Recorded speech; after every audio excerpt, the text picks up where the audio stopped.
Katherine was accommodated in her friend's house and began to heal from the emotional hurt and the pain inflicted on her by Stephen. Joel had found a job for her in a reputable company, and she was being paid well.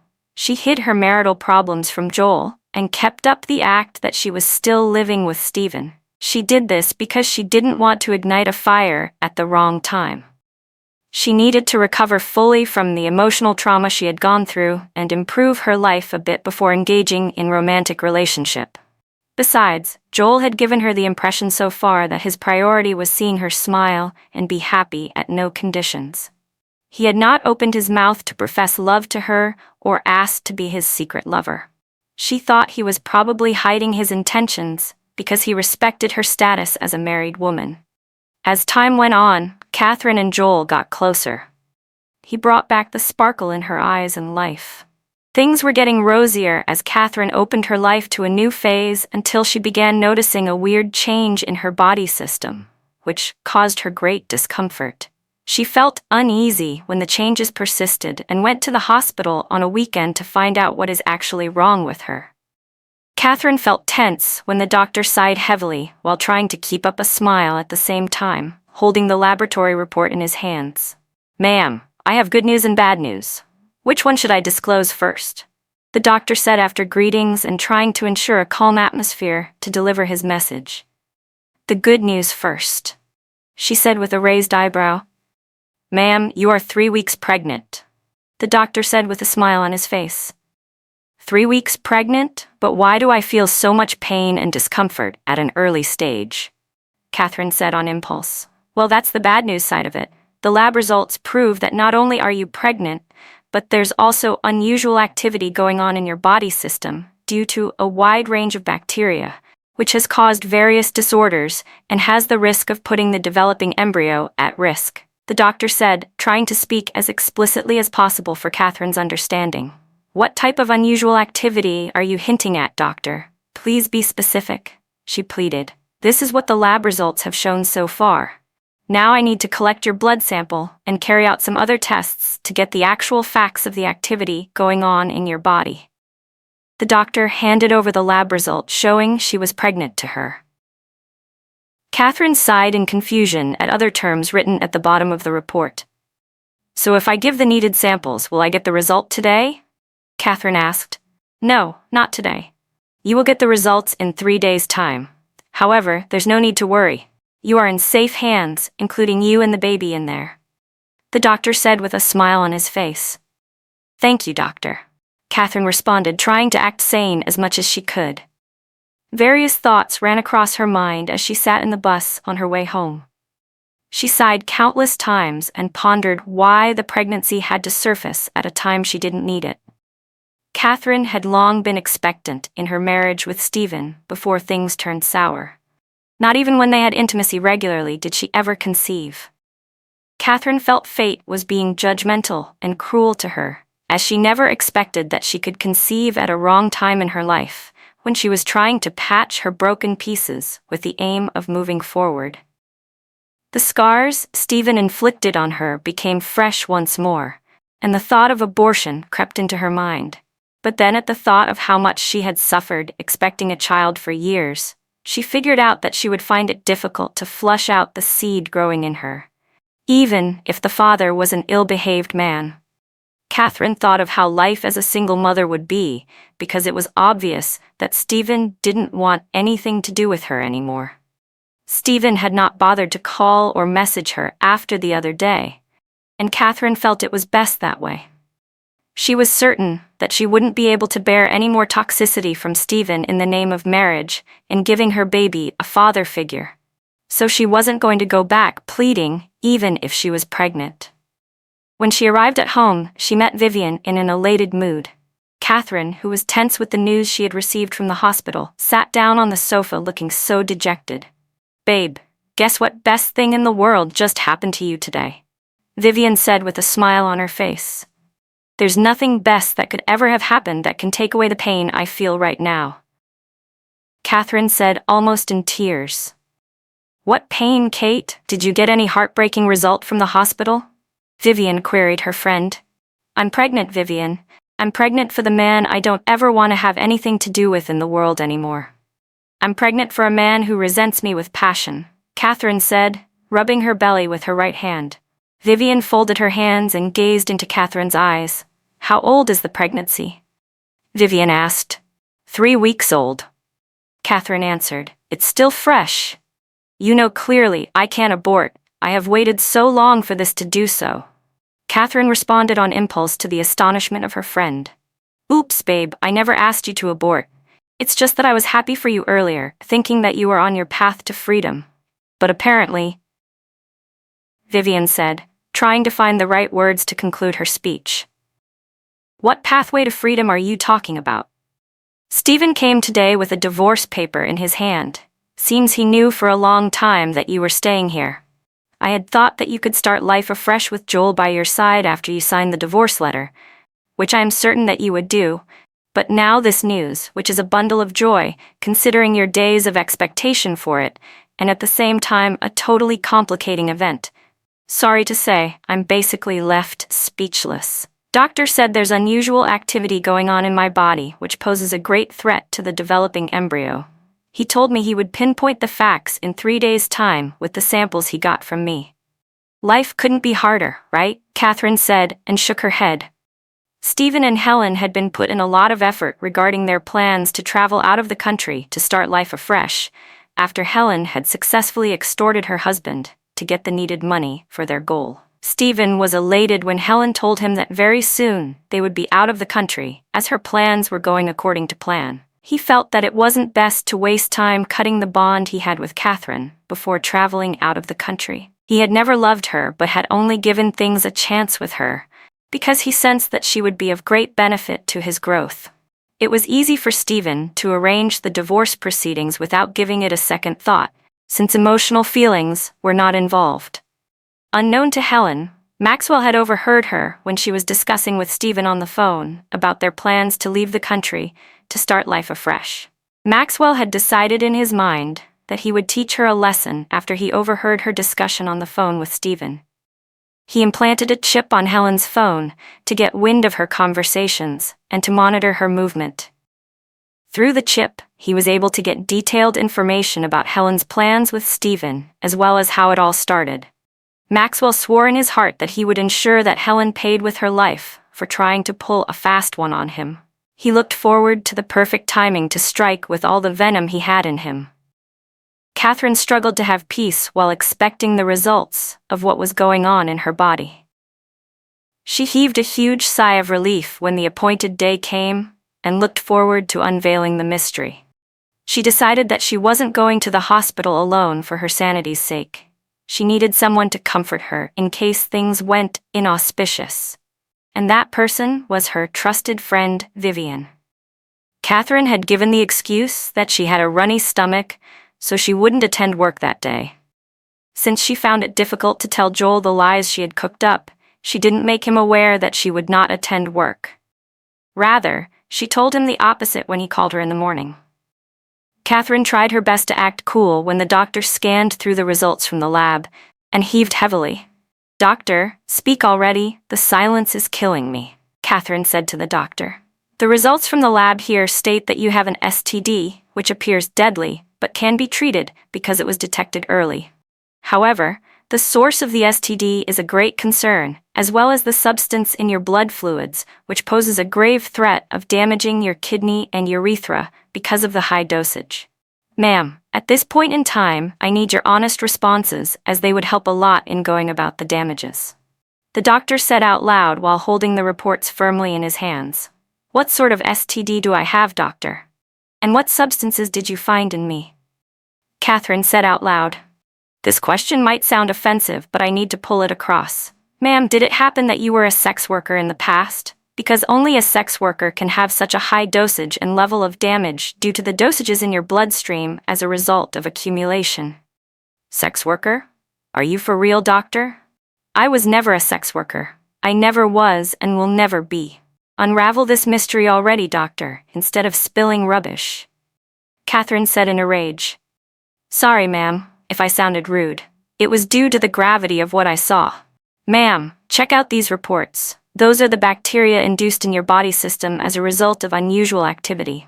If I must say, for how long have you taken in last? This is my first pregnancy, doctor. I have never conceived, and for the records, I am not a sex worker. In fact, I was married until recently. I have an issue with my husband, but that aside, please spill the beans already. Some medications were found in your bloodstream in the form of quack and unsuitable family planning to prevent pregnancies, and the damage in your body system proves they were given in high dosage. It's a pity that you have to battle with STD along with these. You have to undergo therapy to save the developing embryo within you. However, you might lose it eventually, as its chance of survival is very slim. The therapy process might take long depending on your body, and you have to stay in the hospital while it goes on. The doctor said with a stern look on his face. For God's sake, how can I ever take medications in high dosage to prevent a pregnancy I have always wanted? This sounds strange to me. Katherine sobbed. The results from the lab prove otherwise. You've got a big job to do on your system. The STD detected is in the range of those involved in homosexual acts.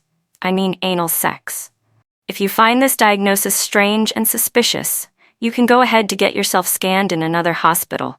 I understand and I feel your pain, but I would advise that you embrace the truth and do the needful so this doesn't eat you up completely, the doctor said, trying to sound as explicit as he could. Katherine sat down still on the chair, unconscious as the doctor spoke. Her mind flashed back to the days she lived with Stephen, and she reminisced on what could have led to the reports she was hearing to her dismay. Katherine folded her hands unconsciously while thinking aloud, and at last, she got a clue. She remembered clearly the point in her marriage that she had gotten near pregnancy symptoms and how Stephen had insisted that it wasn't necessary to go to the hospital. Katherine remembered that she had always felt nauseous after taking the drugs Stephen gave her back then, but he insisted that it was for her speedy recovery. It flashed back into Katherine's thought the heavy flow she suffered after using the medications given to her back then by Stephen.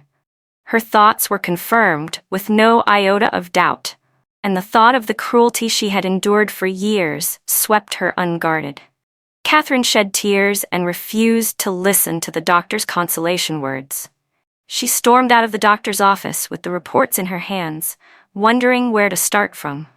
Vivian looked in awe when she saw the tears streaming down her friend's cheek. She tried her best to get Katherine to talk, but her efforts were abortive, as Katherine had made up her mind not to divulge what was going on within. When they arrived home, Katherine took the divorce paper and stared at it in rage, wondering what beast of a human she had spent years with in a so-called marriage. Katherine went into the kitchen and took a knife in her hands. She reflected at intervals on the decision she was set to make, and resolved that it was the best way to end her pain. I am going to go straight to hell with the one who ever caused me immense pain. Today, hell will host 2 visitors, Katherine said with a devilish smile on her face. She dashed out of the room and ignored Vivian's yelling, speeding off like a mad woman. Vivian ran as fast as her legs could to catch up with Katherine's pace, but it seemed the fuel of vengeance had made Katherine suddenly develop extraordinary power. Vivian had no idea of the report Katherine had gotten at the hospital. But with the way Katherine stared at the divorce papers and the dangerous weapon she had in her hands, Vivian knew Katherine was out to get her pound of flesh from Stephen. Vivian called on the only person she believed could help alleviate the situation, and hoped that he would come to her aid as soon as possible. Katherine ran with all her might, pulling her hair with her hands while on the go. She was smitten with rage and consumed with intense feelings of dejection. Her heart raced heavily, and her legs ached as she ran. She wondered how far she could go, having dashed out of her friend's house without transport fare in her hands to cater for a commercial bus ride. She paused at intervals, pondering if she was about to make the right decision. She shook her head and lamented the misery fate had dished out to her without mercy, rendering her devastated and totally vulnerable. Katherine stole a glance at the knife in her pocket and stamped her feet. She pulled her hair slightly and paused, thinking of how to carry out the act. She had never gotten her hands stained with blood, and now she wondered if the amount of anger within her was enough to spill the venom or the energy needed to commit the act. She weighed the bitterness within her. The imagination of killing a man she once loved with her whole heart, and was now carrying a seed for, tore her apart. She gasped for breath as adrenaline gushed all over her body system, signaling the intense velocity of her helplessness. The thought of having the blood of a human on her hands irked her so much that she had to find a shade to sit and rethink carefully. She had lost so much energy from running, and her aching knees and back were not helping the situation either. She felt the sharp pain below her belly again, and this time it knocked her off her feet, so that she sprawled onto the floor in a flash. She crawled helplessly on the floor, trying to hold on firmly to the bench she had sat on, but she found herself sprawling onto her feet again. Katherine felt dehydrated and totally exhausted. The more she tried to get onto her feet, it was like she had developed a partial stroke overnight. As she was struggling to get onto her feet, Joel was in his car, driving with all the speed he could. The thought of Katherine being thrown in jail for a bastard who wasn't worth the stress made him develop extraordinary energy. Vivian was praying in her heart in Joel's car that they would get to Katherine in time before she committed the unimaginable. Joel was almost driving past Katherine when he halted on impulse, as he watched helplessly how Katherine was struggling to get on her feet from the floor. Joel carried Katherine against her will and made for the car. Vivian looked at Katherine with teary eyes and went into the car immediately. Joel took her in. Katherine was fast running out of breath due to exhaustion and her health status. She was only lucky that Joel had come home earlier that day than usual, because he had to attend to an official duty around his area. He drove Katherine to the nearest hospital and heaved a huge sigh of relief when she was admitted into a ward. He was glad that Vivian had reached out to him, but mad at the same time that he had been kept in the dark. The doctor told Joel that he needed to see him in his office to engage in a dialogue with him over Katherine's situation, and Joel heeded him. He followed the doctor to the office while Vivian waited at the reception. "If I may ask, how is the patient to you?" the doctor asked, trying to sort out his clarifications. "She's someone important," Joel responded. "Someone important? I mean, her personal relationship with you? Are you her husband?" the doctor queried. "To be honest, I'm not. She's having an issue with her husband currently, and he already served her a divorce letter. She's going through a hard time right now, and I am looking for the best way possible to help her out. Doctor, please, you can tell me anything. I am her trusted friend." "All right, please sign this." The doctor gave Joel his pen, and he signed to indicate that the reports could be entrusted with him. Joel was confused as he scanned through the results and wondered what the terms written in it meant. "I don't get a thing here, sir. I'm seeing STD, bacteria-induced activity, and there are so many crazy terms here." Joel said, "Oh, you aren't aware of the patient's status?" the doctor asked. Joel felt stupid at the moment as the doctor bombarded him with questions. He gave an affirmative response to the doctor's questions, and the doctor revealed to him what was wrong with Katherine. It came as a shock to Joel when he heard that Katherine was battling with such, and he wondered how on earth such had happened to her. "Sir, when will she be discharged?" Joel asked in his state of perplexity. "Tomorrow in the evening. She only blacked out as a result of exhaustion, but I will advise that she comes back to do the appropriate, as the symptoms will still reflect later." "All right, doctor, thanks," Joel said and left the doctor's office. He was glad that Katherine would be discharged the following day. That way, he would get the answers to the rising questions in his heart. Joel left the hospital in the early hours of the morning with the intention to come back in the evening to go home with Katherine. He told Vivian to call him if anything popped up. He had a lot to do in his office and couldn't afford to put things on hold any longer. However, he had Katherine at heart with keen interest. Vivian kept herself busy with her phone and soon started dozing off in the reception. She was startled when she woke up and saw that the time was 2 p.m. Immediately, Vivian left the hospital to go home so she could take a bath and change her clothes. The doctor had informed her that Katherine was better and would be discharged in the evening as said. Joel had not revealed what the doctor had diagnosed to Vivian because he sensed she wouldn't take it in good faith. Moreover, he needed a calm atmosphere to talk about his discovery and didn't want any more drama. The diagnosis the doctor had given about Katherine left Joel in total amusement. He couldn't believe it, no matter how much he tried. If what the doctor said is the truth, then the reason why Katherine had wanted to stain her hands with the blood of Stephen isn't far-fetched. Such a level of cruelty sounds crazy. Joel soliloquized in his car while driving to the company. Helen was dumbstruck when she came home and met the gate unlocked. The gateman wasn't at his duty post, and the gate wasn't bolted.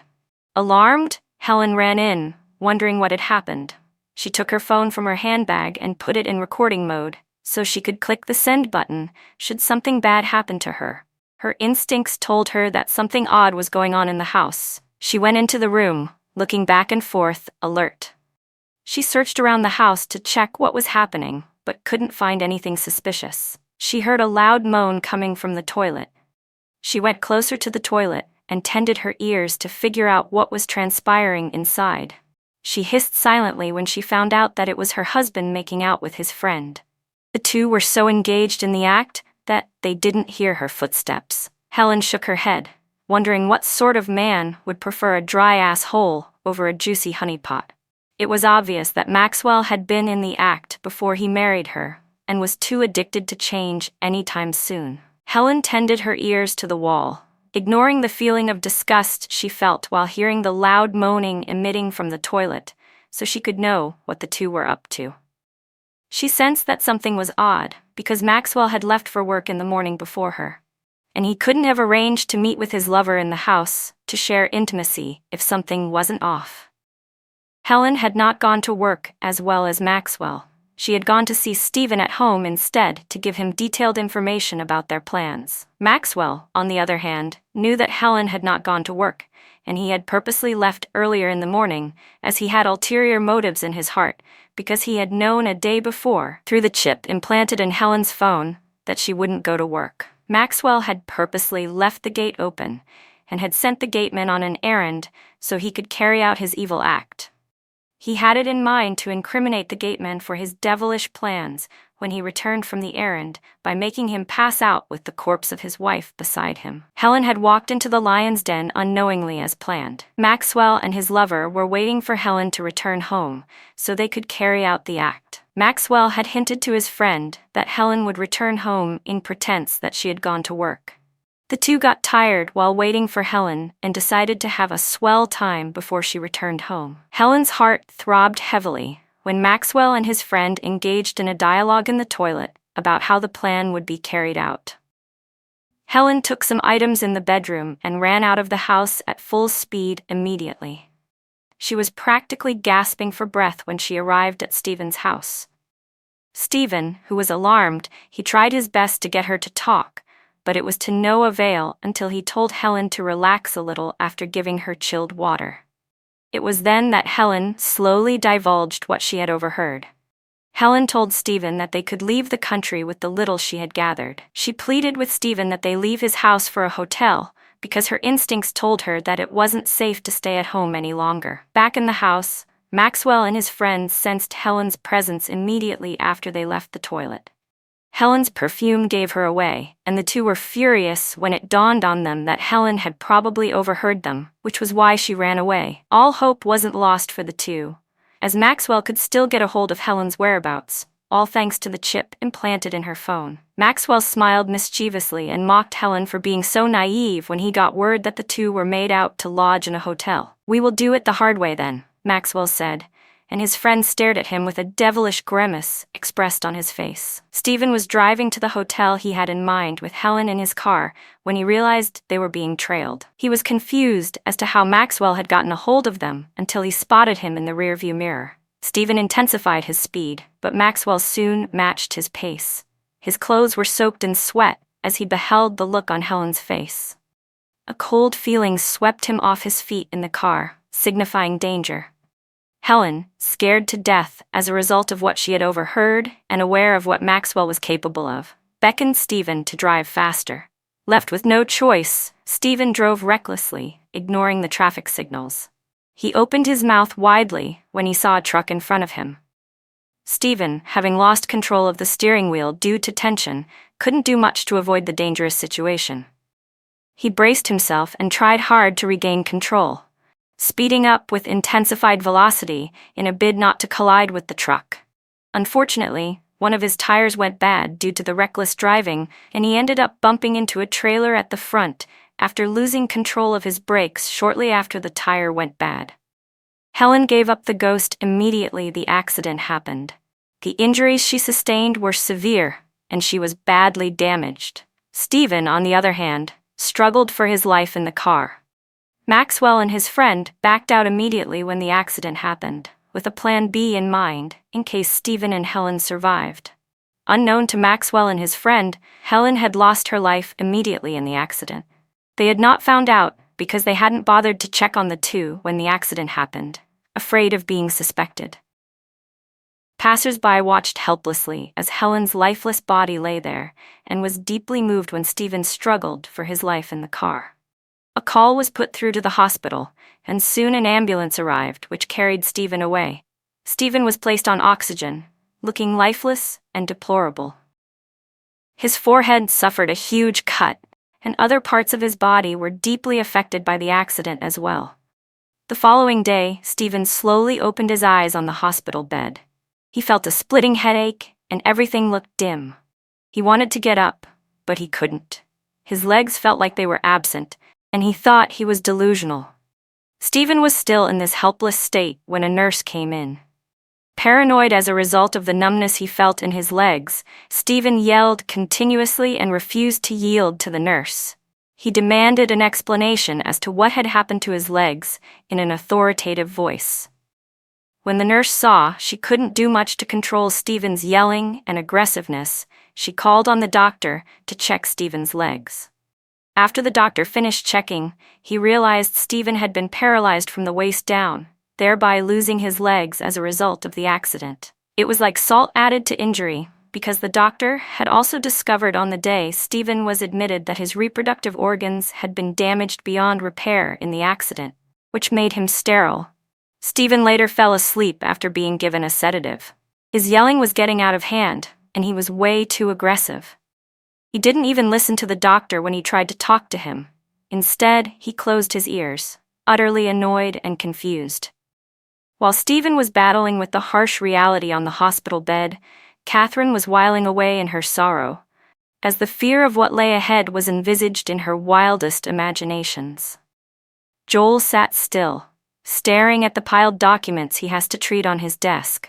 The energy needed to attend to them seemed to have vanished as he reminisced about what had happened to Katherine. The memory of Katherine's tears became fresh in his mind, irking him. He banged the desk so hard, trying to unleash his pain. He pondered on the words he had said and wondered if he could keep his composure. Katherine had broken into tears immediately. She arrived home after being discharged. The look on Joel's face when they got home betrayed him so much that she sensed he had already become aware of her health status.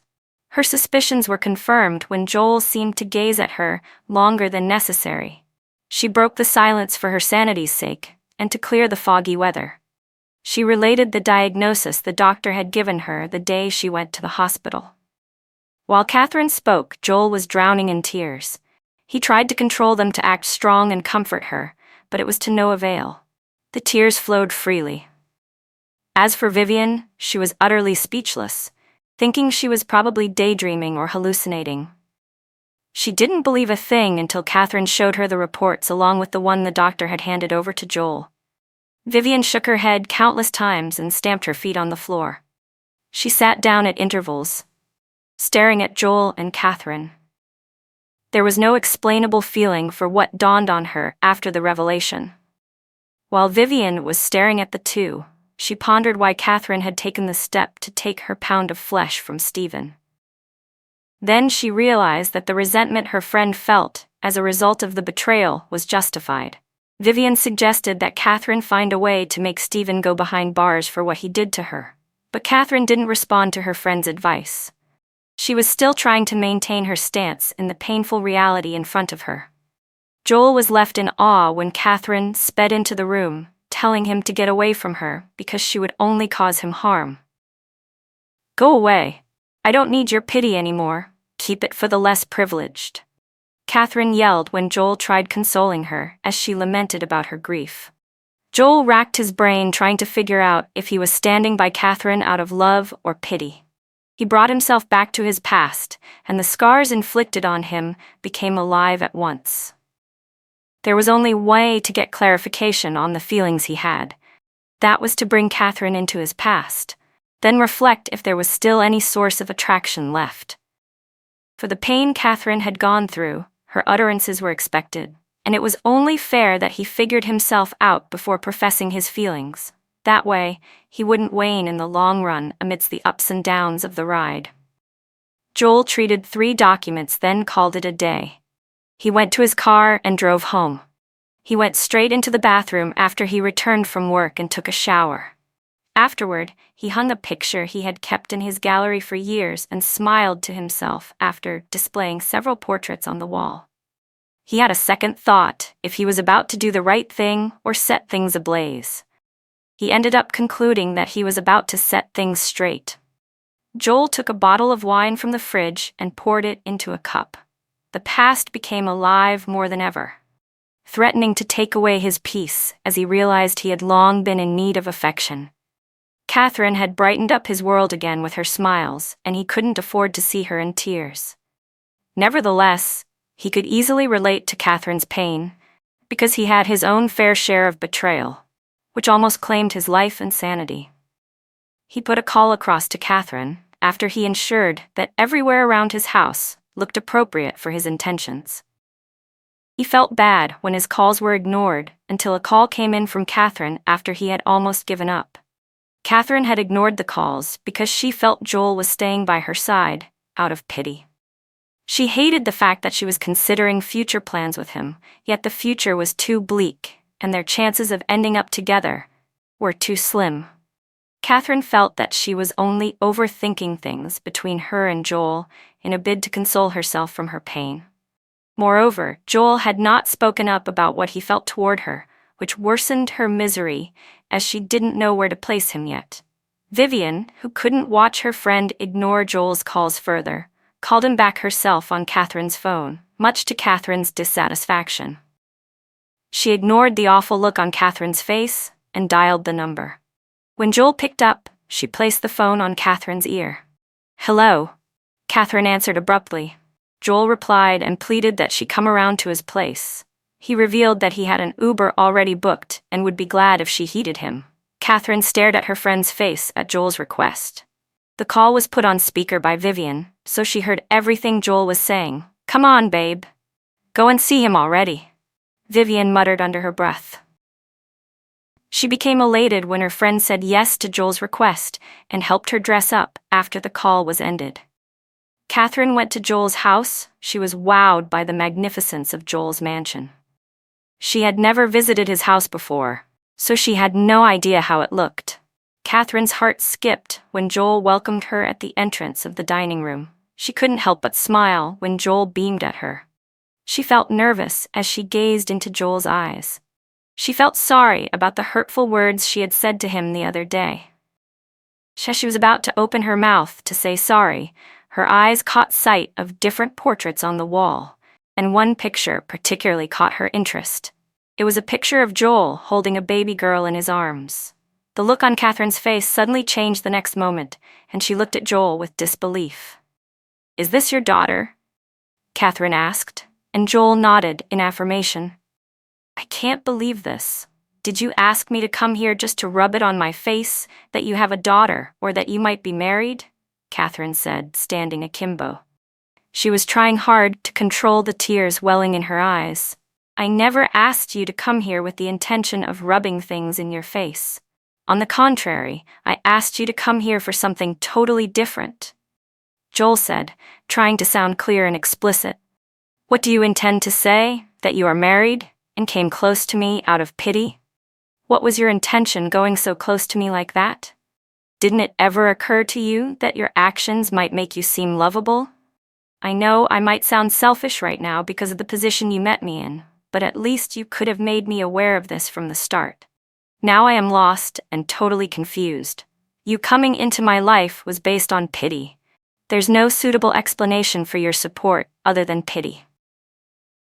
Katherine said, giving way to tears. Please listen to me. Give me a listening ear. Give me the chance to speak and be heard. Don't make this harder for me, Kate. Please, don't. What do you want to say, huh? What else is there to say? Katherine said, leaving his presence. She was my daughter, yes, but she's late, and I'm not a married man as you assumed, at least not at present. Joel sobbed. Oh, Katherine uttered, looking astonished. Yes, she's late. I'm so sorry for your loss. Katherine said, returning to Joel's presence. It's okay. It's been years now since she passed away. Right now, I need you to give me a listening ear. I need all the courage in the world to say this. I might break down, but don't despair. I will be fine, Joel said, forcing a smile. Okay, still I'm sorry for raising my voice at you, Katherine said, feeling remorseful. It's okay. Your reaction was expected. I'm sorry it took me so long to gather the courage to tell you about my past, and I'm sorry that I didn't set the scene in the most polite way possible, Joel said, holding Katherine's hands. But what happened to your daughter? What led to her death? And her mother? What about her? Katherine asked curiously, trying to find words to complete her questions.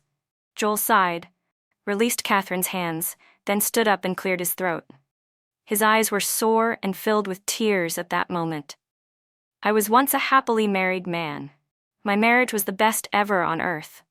It was rosy because I could afford the basic things of life for my wife, and I believed that we both felt the same way about each other. Yes, Rita was well-to-do and her parents were influential, but that didn't diminish my rights. I cared for her deeply without any expectations in return. It was my duty after all. A few months into our marriage, Rita got pregnant, and I was the happiest man on earth when she told me, Joel said and sighed. Then what happened? What led you to being single? Katherine asked impatiently. Like I was saying, the news of my wife's pregnancy was received with elation. I was so happy when she told me. 9 months later, my wife gave birth to a baby girl. She was named Beatrice. Not only was she bright, she was also extremely beautiful. Everything was fine until that fateful day. I had a fatal motor accident. My car capsized and caught fire. Luckily, I was quickly rescued from getting totally burnt, but too late for my poor face. The other parts of my body only got minor marks from the accident. My face looked terrible, no better even when I was discharged from the hospital. When I returned home, I found the total opposite of my wife. She wouldn't chat or eat with me. She found it irritating to look at my face. I didn't interest her anymore because of my badly burnt face. In a bid to save my lovely home and resurrect the feelings my wife once had, I flew out of the States for surgery, which failed woefully. The scars didn't heal, and my efforts went abortive. To think the surgery was so expensive.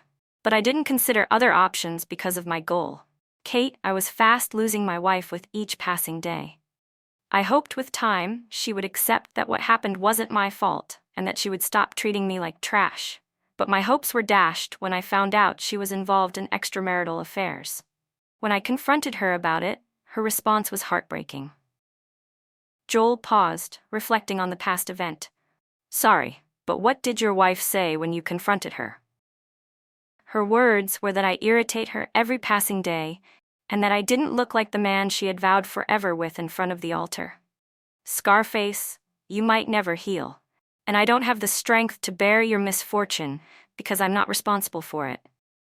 Moreover, your good looks are what made us compatible in the first place. There's no sign of attraction left, and I can't hide it anymore. It would be a pleasure to walk out of this thing called marriage. I can't watch you continue tarnishing my reputation. Imagine being recognized as a scar-faced man who looks like a scarecrow. That was all she said, and my pleadings didn't move her one bit. Her excuse was that she had lost all attraction towards me. Oh God, that sounds terrible, coming from someone who claimed to love you. She never did, Kate. Her actions proved she never did. Well, after some days, Rita went on with divorce proceedings and served me the divorce papers. I refused to sign them. I was going crazy with pain and felt it was all a dream. But it wasn't. After Rita left, I became unstable to take care of our daughter, so I handed her over to my mom. Some days later, after my baby girl fell sick continuously in my mom's custody, she was diagnosed with heart disease when taken to the hospital.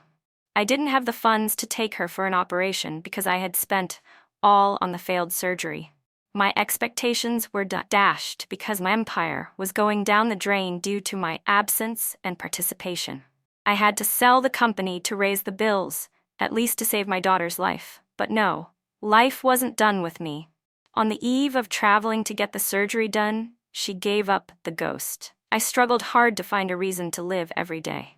Thanks to my mom, who consistently stood by me, I got back up, and when I was financially buoyant, I went for face surgery again because I was tired of using a mask to cover my scars. Luckily for me, the surgery was successful, and here I am. Joel uttered. I'm left speechless. I never knew or imagined that a sweet soul like you has been through such hell. I'm extremely sorry. It's okay. It's not your fault. You are one beautiful lady who helped make my life colorful again. You know, when I met you that day, I wanted to approach you. But then when you raised your hands, I realized you were married. I wanted to go on my way, but you were consistently in your thoughts. So I decided to walk up to you when you were about to cross the road. My instincts predicted that I could be of help. Even though I never thought things would eventually end up that sore between you and your husband, I found myself wishing every night that you could be mine. Yes, those thoughts were selfish based on your status, but they occurred. I know this is not the right timing for this, but once all this is over, I would love to give things a chance between us. Joel said, and Katherine forced a smile. I'm confused about what response to give you. Even though what you just asked for is what I've been yearning for, I still feel it's unworthy of me. I'm unworthy of you. I'm not deserving of your love, nor a future with you. I have been damaged. The only thought that gives me joy is the thought of revenge. How can a damaged soul like me be worthy of your love? How can I give you what I don't have and never had the chance to experience? The trueness of it. Katherine said, pacing around the dining room. Shh. Joel put his hand over his lips, gazing deeply at Katherine, making her heart throb. Don't decide for me. Let me be worthy of speaking for myself. You aren't so insignificant that you are undeserving of my love. And when I say love, I mean it with true intentions. I love you, Katherine. There's no other explanation for the remarkable feeling I get when thoughts of you cross my mind. I know it's not easy because of what you've been through, but please don't shut me out. Joel said, smiling gently. I don't know what the future holds, but the reality remains that it's way too bleak for us. Right now, I feel like I'm on a death roll. This would have been sweet if we had met sooner. My womb is at risk. Not only that, I'm carrying an STD from an awkward source. How can you look at me and love me like this? It sounds too unreal to be true. How can I trust that your feelings for me aren't born from pity? Katherine sobbed. What about me? Am I so perfect that I have no imperfections? Did you hear yourself just now, Kate?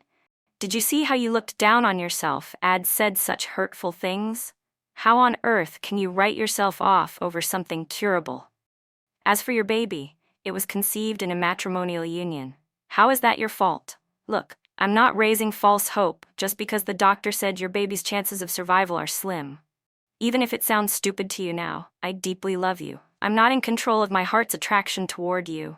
And yes, I'm willing to be the father of your unborn child. God willing, the child will survive this. Kate, my intentions are pure. There's no hidden motive. It might sound strange to you that I want to hold your hand through this storm, but I'm for real.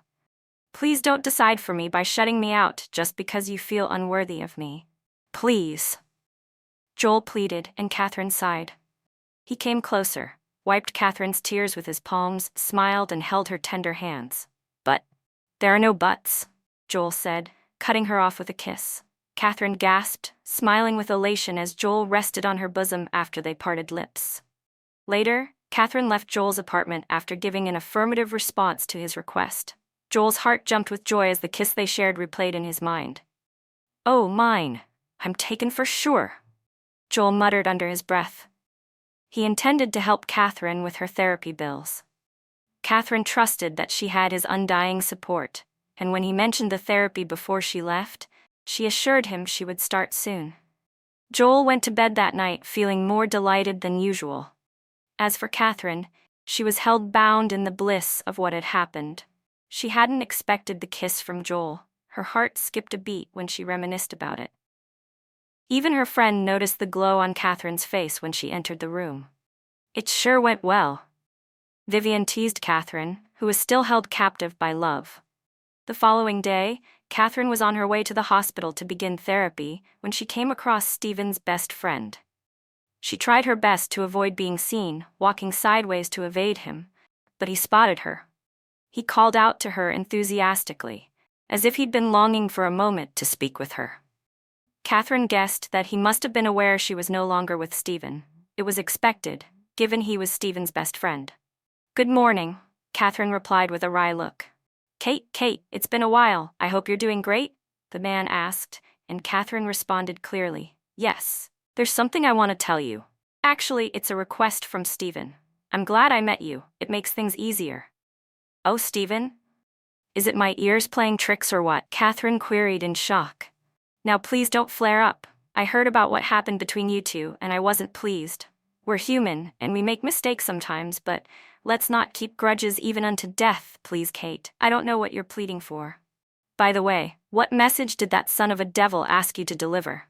Katherine said, her impatience clear. "Well, Katherine, please let's sit over there." Stephen's best friend gestured toward a shaded spot. Katherine hissed, but followed as he walked. When they sat, she urged him to speak quickly. She couldn't waste time. Yet, she was curious what stunt Stephen had pulled this time. The very nerve of Stephen asking something from her was enough to annoy her. "Kate, Stephen had a ghastly motor accident. As I speak, he's lying in the hospital bed, hoping to see your face. I guess he wants to make atonement for the hurt he's caused. Please, Kate, promise me you'll go see him." Stephen's best friend pleaded, much to Katherine's annoyance. "And on what basis should I care to see him?" Katherine asked angrily. "On the basis of humanity. On the basis of the love you two once shared." "Wait. It seems Stephen didn't tell you the magnitude of the hurt he inflicted on me. Did he ever tell you that thanks to him I have an STD? Did he tell you he raised his hand on me? Did he tell you about the many other tortures he inflicted? Or did he just brush things over when relating to you?" To be honest, Stephen only told me things went sour between you two, and that led to separation. He didn't tell me these things you're bringing up now." Stephen's best friend said, utterly confused and wondering why Stephen hadn't been fully honest. Stephen had only told him a little and pleaded that Katherine wouldn't pick up his calls, so he should help talk to her on his behalf. Stephen's friend was still thinking of what convincing message to compose when he caught sight of Katherine and was delighted to see her. But still, he struggled to find words to lighten the atmosphere. "Still what?" "Please, John, I need to go. I don't want to sound rude or crazy, but you wouldn't like my reaction next time you stop me to pass messages about a beast in human form," Katherine said, walking away and leaving Stephen's friend seated. John was more confused than ever about Katherine's reaction and pondered on the magnitude of hurt that could prompt such indifference towards Stephen's plight. Katherine gasped for breath as she arrived at the hospital entrance. She had rushed there in a fury, her legs aching from the fast pace. She regretted not taking a bike, thinking the distance wasn't far and could have doubled as exercise. She was angry, especially after receiving message from Stephen. And yet, her conscience pricked at her with no justifiable cause. "This is the man who caused me immense pain. Why do I feel so guilty about not giving a hoot about his plight?" "There was never any marriage," Katherine muttered, trying to justify her emotions. She cursed Stephen under her breath for all the pain he had caused, yet her conscience wouldn't stop whispering. She paused, reflecting on her actions. "Even if I want to see him, it will be for humanity, not love. Stephen never loved me," she soliloquized as she walked into the hospital. Her heart skipped a beat when the doctor looked at her sternly, but then eased when the doctor smiled. "The treatment will begin in 2 days. You must have a strong heart to have survived this. Hopefully the therapy will succeed. Ensure you come on the appointed day with the necessary documents and other essentials," the doctor said confidently. "All right, doctor. Thank you so much," Katherine replied and left the office. Her legs ached badly, forcing her to pause outside the hospital gate. After regaining her strength, she walked on, hoping to find a restaurant. She was excited when she spotted one, ordering a plate of jollof rice with salad and a piece of meat. While munching her salad, a message popped up on her phone. She waited to finish her meal before checking it. Katherine hissed when she saw it was from John. He had sent the address of the hospital where Stephen was admitted, despite her earlier blunt refusals. Katherine paid her bill and left the restaurant, heading home to get some rest. Though she hadn't walked far, her knees ached terribly. She boarded an Uber and soon arrived at her doorstep. She stared once more at the address John had sent before entering her room. She went to bed hoping to sleep, but sleep would not come. The words from John flashed repeatedly through her mind. She pulled the divorce papers from the drawer, fiddling with a pen in her hands, the papers still hanging on the bed. Vivian had returned to work, so Katherine was alone. Stephen's friend went to the hospital after work to update Stephen on Katherine's response, which surprised him. He had been on his way home to dress for work when he saw Katherine that morning. Despite Katherine's coldness, Stephen's friend persisted and sent her the hospital address. He was uneasy when Katherine did not reply or call back. He concluded she was resolute and unwilling to change her mind. John hurried to the hospital without bothering to change clothes, confused by Katherine's reaction and eager for explanation. Stephen, upon hearing John's persistence, reluctantly revealed the dark secrets behind their broken marriage. He confessed to John about the drugs he had secretly inserted into Katherine's food to prevent pregnancy. John was distraught by Stephen's cruelty. How on earth could you do that to such a sweet soul as Katherine? Does she know about this birth control? John exclaimed in disbelief. I think she does, or if she doesn't yet, she will learn soon enough. The side effects must have been showing after she left. I tried to counteract with other pills to help her cope before she left, but I didn't give them in the right amounts. The manipulation must have resurfaced. I know you must think I'm a monster, but I couldn't keep you in the dark. Better you know the truth before Katherine confronts you, Stephen confessed. No wonder, the Kate I knew wouldn't be so callous as to ignore your condition. Now that I understand her actions, I don't condemn her. Whatever happened to you, Stephen, you deserve it. How could you? John said aloud. I know I deserve more, but I need to hear from Katherine. I want to make atonement. Please don't give up on me, John. Not now, Stephen pleaded. The next day, Katherine arrived at the hospital to see Stephen. She needed peace, and the only way to get it was to face her demon. Stephen was stunned when he saw her. He looked at her in awe and opened his mouth to plead for forgiveness. Katherine only smiled as Stephen spoke. She caught him off guard when she revealed that she was pregnant with his child. Let's give this a second chance, Katherine, at least for our baby's sake, Stephen pleaded. You never loved me when you had your legs. Why should I make things work now that you're paralyzed? You sound ridiculous, Stephen. Here are the divorce papers. I signed them before coming. Remember, you said you'd soon give me the freedom I deserve. Thank you, Stephen, for proving you're a beast so early. Thank you for the pain that connected me to the man of my dreams. Hopefully, we'll meet again, maybe at my wedding, in your wheelchair. Kisses. I already forgave you. Katherine said and left the hospital ward, throwing the divorce papers on Stephen's bed. Stephen sobbed like a child after she left. Maxwell was in the room taking a bottle of champagne when he got a call from his friend informing him to speed off before the authorities get to his house. The case of his ex-girlfriend had been revisited and some evidence were coming to light. Unknown to Maxwell, the CCTV footage of the crime scene had not been destroyed by the police officer like he had thought. The police officer, who didn't trust Maxwell enough, decided to entrust the CCTV footage in the hands of his brother in case he got screwed by Maxwell. Maxwell had thought that everything was buried and covered up when he ordered the assassination of the police officer. The brother of the police officer who had been entrusted with the CCTV footage was scared at first to present the evidence, but his conscience wouldn't stop haunting him. An informant in the police hinted Maxwell's friend that the authorities were on their way to get and that they should get ready to leave the country. Unfortunately for Maxwell and his friend, their location was tracked down and they were caught while preparing to flee. Maxwell's friend was gunned down, and he gave up the ghost when he attempted to escape from the police. Maxwell wept bitterly when he realized that his friend and lover had been killed. A deep sense of rejection overflowed Maxwell, and he surrendered into the hands of the authorities. On the appointed day, Katherine appeared at the hospital with Joel beside her, offering her his undying support. There was a huge relief that she felt when the therapy began. 3 weeks passed by, and the therapy worked faster than thought, with visible results. Katherine soon got healed and left the hospital with strict instructions and medications to complete the healing process. While on the healing process, Katherine lost her pregnancy. Joel tried his best to console her.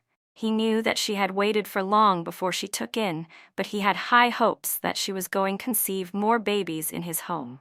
He took Katherine to the hospital for wound cleansing due to the miscarriage. The doctor advised that Katherine wait for a year before thinking of taking in for her safety, as it was risky to take in so soon again because of the precarious state of her womb. Nevertheless, Joel went on to marry Katherine as soon as the phase was over, with the consent of waiting for as long as possible for Katherine to heal before she takes in. After a year and a half, Katherine took in and gave birth to triplets. Vivian, on the other hand, gave relationship a chance with Stephen's best friend, John. The two had grown fond of each other within the time they spent together. John was introduced to Vivian by Katherine during one of his many visits to check on her. Vivian and John continued with dating, with the hope that their commitment would one day lead to the altar.